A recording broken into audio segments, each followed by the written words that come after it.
Hello bachon, let's read the question. The question says the incorrect statements among the following are: option A, molecularity of a reaction can be fractional; option B, first order reaction never goes to completion; option C, first order reaction must be homogeneous; option D, the frequency factor A in the Arrhenius equation increases with rise in temperature. So first of all, let us check the key concept of the question. The key concept of this question is that molecularity means the number of the reacting species participating in a reaction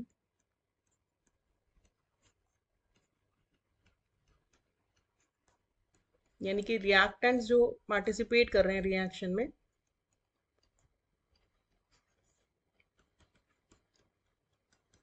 for the completion of the reaction or the reacting molecules which are colliding together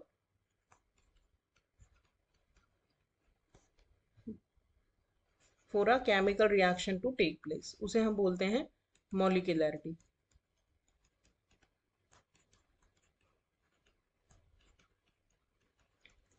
और दूसरा इसका ये की concept ये है कि RNS equation होती है k is equals to a e to the power minus E A by R T. यहाँ पे k जो है वो रेट कांस्टेंट है, a जो है वो फ्रीक्वेंसी फैक्टर है,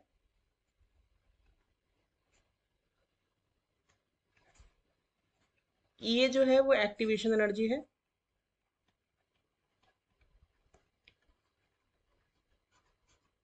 आर गैस कांस्टेंट है और टी है टेम्परेचर.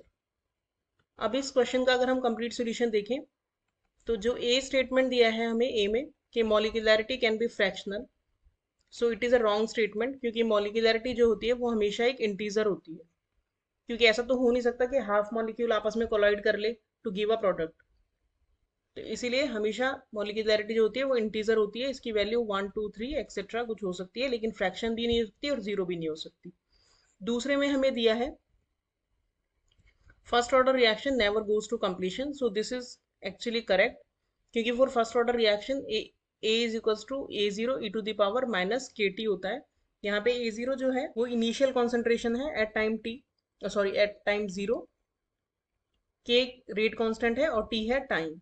तो रिएक्शन के कंप्लीशन का मतलब क्या है कि A is equals to A zero हो जाए, यानी कि जो जितना भी टाइम टी पे जो कॉन्सेंट्रेशन है वो इक्वल टू इनिशियल कॉन्सेंट्रेशन हो जाएगा. उसी टाइम पे हम कहेंगे कि रिएक्शन कंप्लीट हो गई, और उसके लिए ई to the power minus k T जो है उसकी वैल्यू 1 होनी चाहिए, और उसकी वैल्यू कब हो सकती है 1, जब टाइम हो इन्फिनिटी. इन्फिनिटी टाइम का मतलब यही हो गया कि रिएक्शन कभी भी कंप्लीट नहीं होगी. सी जो है उसमें कह रहा है कि जो फर्स्ट ऑर्डर रिएक्शन है वो होमोजीनियस ही होना चाहिए, तो ऐसा कोई हार्ड एंड फास्ट रूल नहीं है कि फर्स्ट ऑर्डर रिएक्शन होमोजीनियस ही होने चाहिए.